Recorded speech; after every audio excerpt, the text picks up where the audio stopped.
Bonjour tout le monde, comment allez-vous? Bienvenue sur la chaîne Fabelec, j'espère que vous allez bien ce jeudi. Bonne fin de semaine déjà, allez, le week-end se rapproche à grands pas, bon courage en tout cas.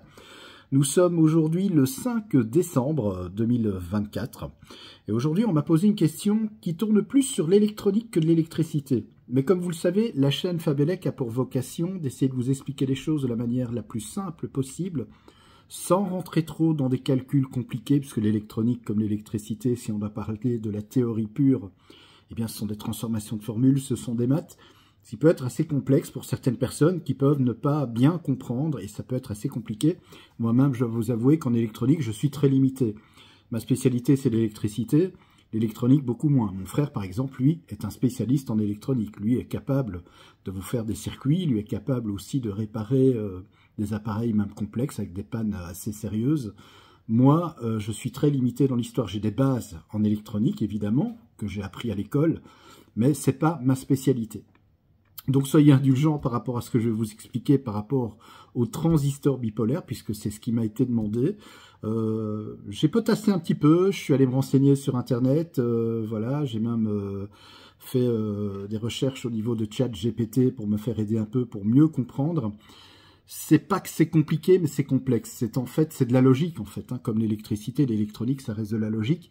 Et je vais dire que l'électronique, eh bien, c'est l'aspect un peu plus poussé de l'électricité. C'est mettre l'électricité en application. Voilà, je vais essayer d'être le plus simple possible dans mon explication, pour essayer quand même que ce soit, je vais dire, compréhensible par le plus grand nombre de personnes qui regardent cette vidéo. Si je fais une erreur, veuillez m'en excuser d'ores et déjà d'avance. Si je dis des bêtises, comme je ne suis pas électronicien, ben, il se pourrait que je dise des erreurs. N'hésitez pas à me le dire en commentaire, tant que ces commentaires, évidemment, sont corrects et bienveillants. Tout commentaire qui me manque de respect ou qui ne sont pas corrects et qui ne correspondent pas, je vais dire aux règles de la communauté en vigueur, seront supprimés intégralement. Voilà. Donc soyez correct dans vos propos. Vous pouvez bien sûr me reprendre, vous qui êtes électronicien, si je dis des bêtises, ou même s'il y a une erreur dans mon schéma, ou si j'ai pas compris un truc, ou si j'explique mal quelque chose. N'hésitez pas, mais surtout, pas de commentaires agressifs, pas d'insultes, pas d'injures, pas de manque de respect. Vos commentaires seront immédiatement effacés et vous serez bloqués. Donc voilà, comme ça au moins vous le savez.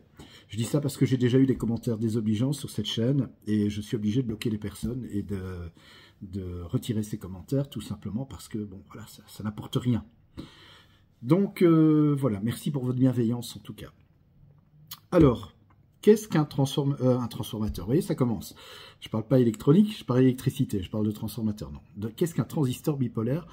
On voit ça tout de suite sur le schéma.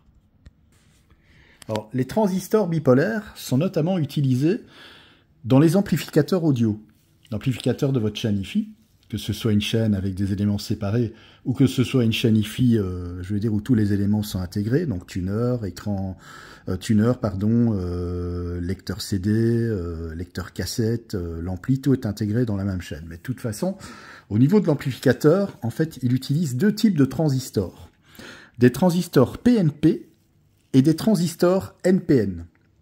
Alors le transistor PNP va, je vais dire, amplifier tout ce qui est positif dans le signal, tandis que le transistor NPN, lui, va faire l'inverse. Il va s'occuper de tout ce qui est négatif dans le signal pour l'amplifier. Et les deux vont de pair, effectivement, puisque dans un signal audio, on a aussi bien, je vais dire, des alternances positives que négatives. Et donc, ces deux transistors vont de pair pour traiter ce signal. Donc, déjà, qu'est-ce qu'on peut dire d'un transistor? Un transistor, eh bien, c'est un élément, c'est un semi-conducteur électronique qui a pour but d'amplifier un signal. Donc, si en entrée, j'ai un petit signal comme ça, très faible, eh bien, en sortie du transistor, je vais avoir le même signal, mais qui sera beaucoup plus puissant. Le cas du transistor de puissance et des transistors de puissance dans les amplificateurs audio pour pouvoir attaquer les enceintes. Si je parle des amplificateurs haute fréquence, comme par exemple en modulation de fréquence en FM, eh bien on a l'émetteur et on attaque avant d'attaquer l'antenne, entre l'émetteur et l'antenne, on met un amplificateur qui va booster, qui va amplifier le signal pour attaquer l'antenne. Ça va permettre d'avoir un rayonnement électromagnétique plus important et ça va permettre tout simplement de permettre à l'onde radio d'aller plus loin dans l'espace. Voilà, ça c'est le but de l'amplification.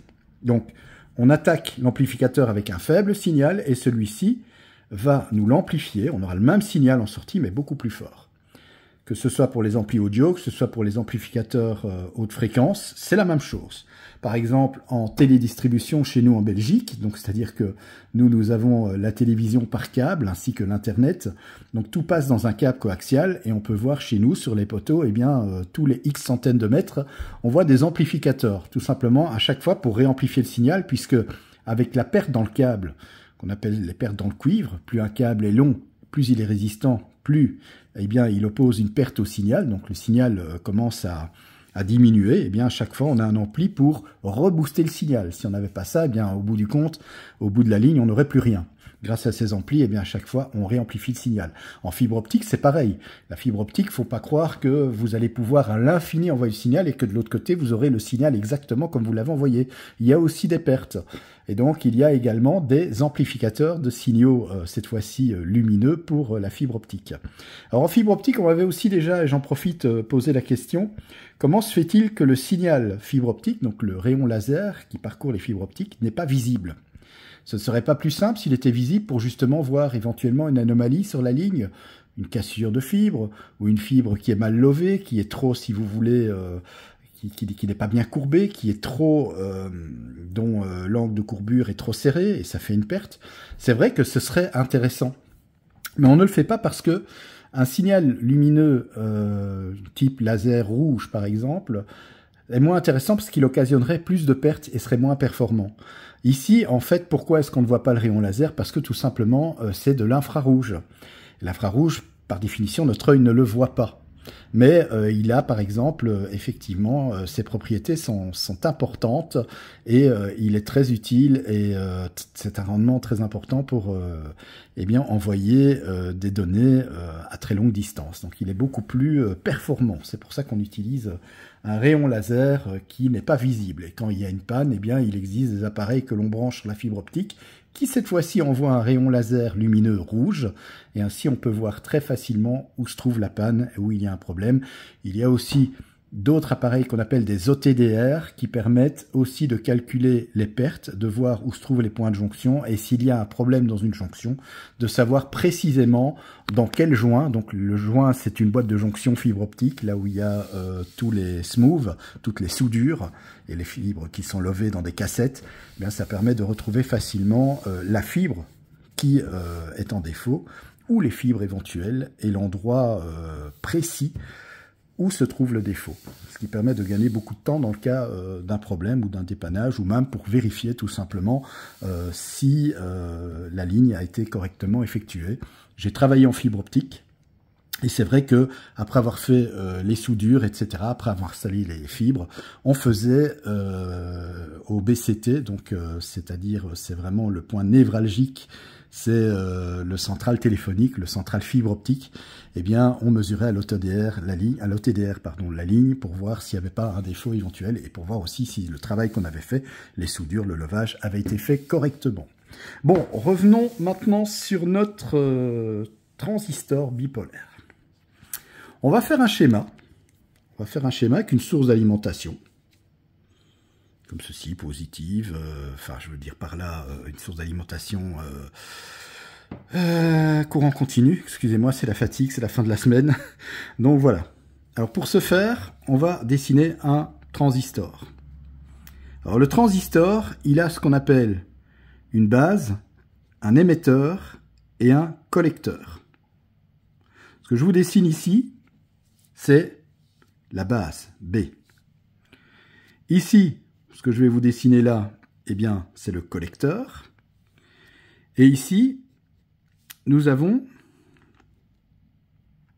l'émetteur, E. Nous allons mettre dans notre circuit un récepteur, c'est une lampe par exemple, que je vais appeler R. Et nous allons mettre ici, donc je vais d'abord dessiner mon circuit, comme ceci.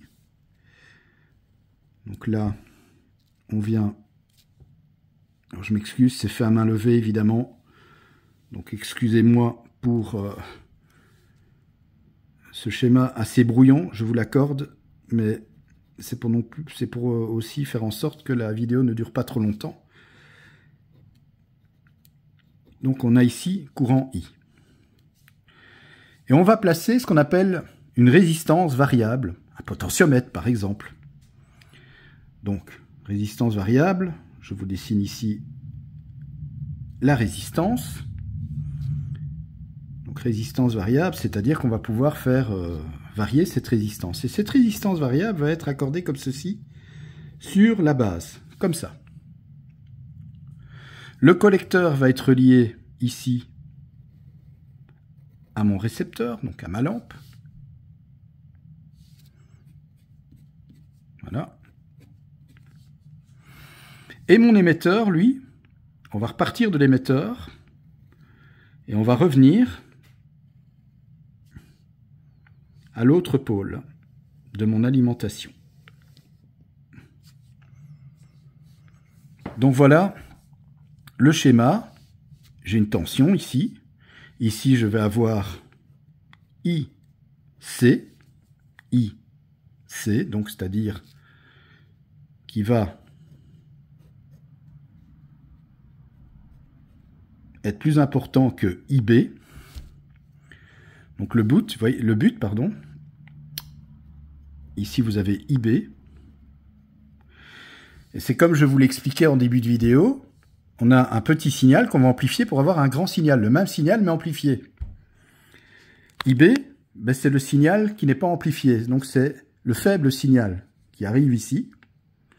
Et en fonction qu'on fait varier cette résistance, ben plus la résistance va augmenter, plus le signal va être faible, plus ici l'amplification va être plus faible aussi. Donc le courant ici qui va circuler dans ma lampe va être plus faible, donc la lampe va effectivement éclairer moins fort. Et plus je vais diminuer ici ma résistance variable, plus forcément j'augmente IB ici au niveau de la base, plus mon signal de sortie, donc l'amplification du transistor, sera importante et plus ma lampe va éclairer fort. Donc en fait, le principe du transistor, c'est de pouvoir recevoir un signal faible, de pouvoir l'amplifier pour qu'il ressorte plus fort. Ça, c'est le principe du transistor, c'est l'amplification. Donc voilà, et c'est ce qu'on fait ici avec le schéma. Donc c'est-à-dire qu'on commande ici cette lampe, avec ici un faible signal, on attaque la base, on raccorde l'autre pôle au niveau de l'émetteur, et grâce à ça, eh bien, on va pouvoir ici en sortie collecteur faire varier ce signal, donc le rendre plus fort, moins fort, ce qui permet d'attaquer directement et d'alimenter par exemple une lampe, qu'on ne pourrait pas faire directement avec petit IB ici. Si on raccordait directement sans passer par un transistor ici directement à la lampe, ça ne fonctionnerait pas. Donc le transistor est vraiment là pour amplifier le signal. Donc pour rappeler le transistor, ben, vous avez la base, l'émetteur, le collecteur. Il y a deux types de transistors. Il y a les transistors PNP et les transistors NPN. Alors le transistor, bah, si on regarde le composant électronique, bah, voilà, ça ressemble à ça en fait, avec trois pattes. Hein. Une patte pour le P, une patte pour le N, une autre patte pour le P, ou le NPN, en suivant c'est un NPN ou un PNP. Il y a également dans les amplificateurs audio, il y a ce qu'on appelle des modules hybrides. Alors module hybride, ben, ça ressemble à ça. C'est une pièce électronique assez imposante qui a une forme comme ceci, avec deux trous à chaque extrémité pour le fixer au radiateur, puisque c'est un dissipateur, c'est important. Si on ne fait pas ça, le composant électronique ici va claquer. Et c'est un composant qui est composé de plusieurs pattes, comme ceci. Et ces composants commencent toujours, par exemple, par STK. Je vais prendre le cas 4192. Et il est souvent marqué en dessous, stéréo, amplifié. En fait, ces modules hybrides, qu'on appelle ça, sont très très intéressants pour fabriquer des amplis à bas coût, déjà d'une part, et surtout pour simplifier le circuit et simplifier finalement la mise en œuvre de l'ampli. Parce que, bon, il faut savoir, sans rentrer encore dans les détails, que les transistors de puissance doivent être isolés par un isolant en mica que l'on met entre le transistor et le dissipateur. Donc, c'est-à-dire qu'ils ne peuvent pas être liés électriquement, ils ne peuvent pas être mis en court-circuit avec les autres transistors, sinon vous claquez l'amplificateur. Donc, chaque transistor doit être isolé. Chaque transistor doit être isolé par un isolant. Avec ici le module STK, pas besoin d'isolant. L'isolation est déjà faite, c'est déjà isolé à l'intérieur. Donc à l'intérieur, en fait, dans le cas d'un amplificateur audio stéréo, en réalité, vous avez 4 transistors. 2 transistors. En fait, un amplificateur stéréo, ce sont 2 amplificateurs modo. Un qui va gérer le canal gauche, l'autre qui va gérer le canal droit. Et vous avez un transistor PNP et NPN de chaque côté. PNP, NPN. Donc voilà comment ça fonctionne vraiment dans les grandes lignes, sans rentrer encore dans les détails. Et donc ces modules hybrides, on le retrouve notamment dans l'amplificateur que j'ai ici chez moi, qui fonctionne très très bien, mais c'est une manière vraiment simplifiée de faire l'amplificateur, c'est-à-dire que l'étage de puissance, donc c'est-à-dire les transistors de puissance, mais aussi les drivers, il y a aussi des plus petits transistors qui vont commander les transistors de puissance. Donc les drivers, on va dire que c'est plus géré par IB, donc c'est faible signal pour attaquer le transistor qui lui va l'amplifier. Donc en fait, il y a aussi, s'il y a 4 transistors de puissance, il y a 4 transistors drivers en arrière. Mais bon, peu importe, voilà ces fameux modules qu'on appelle des modules hybrides, qui permettent aussi d'amplifier et qui permettent surtout d'éviter de commencer à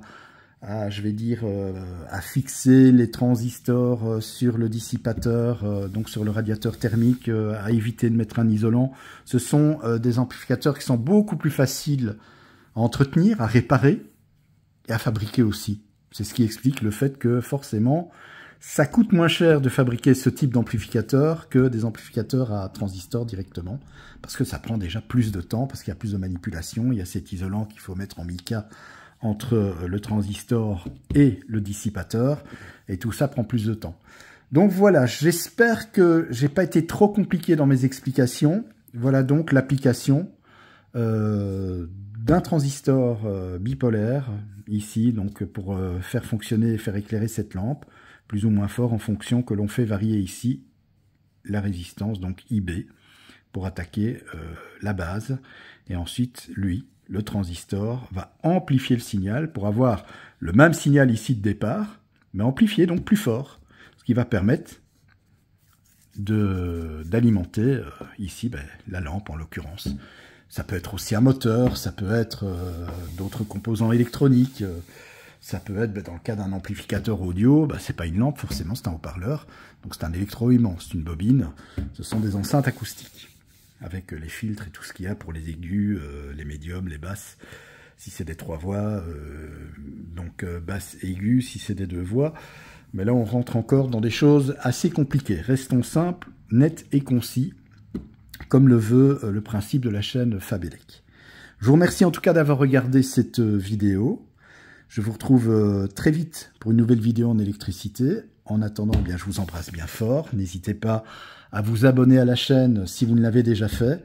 Merci en tout cas d'être de plus en plus nombreux à être abonnés d'une part et à vous intéresser à ce que je fais sur la chaîne Fabelec et à ce que je vous offre comme service afin de vous expliquer essentiellement l'électricité. Bon, ici, c'est vrai qu'on a fait un peu d'électronique avec le transistor, mais essentiellement, cette chaîne est vouée à l'électricité et à tout ce qui est électrique, donc électricité domestique, les moteurs, etc.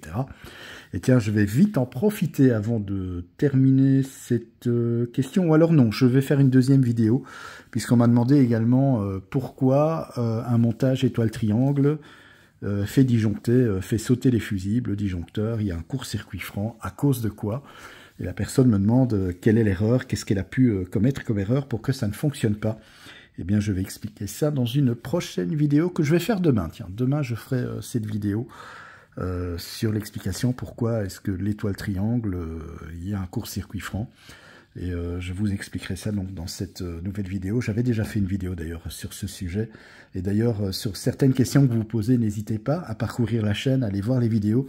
Il y a pas mal de réponses que je donne dans d'anciennes vidéos que j'ai déjà sorties. Et vous trouverez certainement des réponses. Mais ceci dit, je vous réexplique avec toujours autant de plaisir, s'il le faut, comment ça fonctionne. Allez, en attendant, je vous embrasse. Passez une excellente fin de journée. Et à demain pour une nouvelle vidéo en électricité.